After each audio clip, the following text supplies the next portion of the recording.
Од денеска сите корисници на финансиска поддршка во земјоделството може да аплицираат за добивање на субвенции за земјоделство, информираат од Агенцијата за финансиска поддршка во земјоделството и руралниот развој. Поддршната единица Кочани при Министерството за земјоделство, шумарство и водостопанство ги известува земјоделците дека од денес започнавме со прием на технички барања по програмата за директни плаќања за 2020 година и рокот ќе трае до 31 јули 2020 година. Затоа апелираме до сите земјоделци на време, сите оние кои што не можат сами да аплицираат и да поднесат барања, бидејќи со програмата за финансиска поддршка возможно е и луѓето сами да можат од дома да поднесуваат електронски барања, меѓутоа доколку не можат, значи сите можат да пристапат во поддршните единици каде што ќе добијат помош од вработените во поддршна единица, за да можат да го остварат своето право за поднесување на барања за директни плаќања за 2020 година.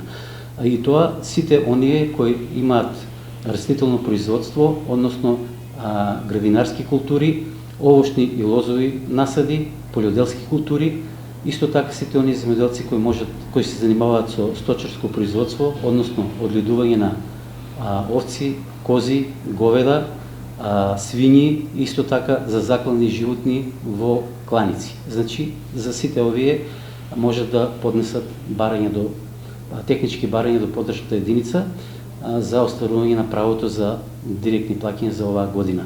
Оние земјоделци кои не знаат сами да поднесат барања или имаат потреба од помош при создавање на електронски барања, може да се обратат во канцеларијата на Министерството за земјоделство, шумарство и водостопанство, поддршна единица Кочани. Со цел да се спречат вообичаените гужви, ќе се изготват списоци по азбучен ред. Оному каде што има потреба ќе се воведе двосменско работење. Вработењите ќе функционираат во тимови со цел да се спречи ширењето на COVID-19 и да се редуцира бројот на оператори во одреден простор, како и бројот на апликанти.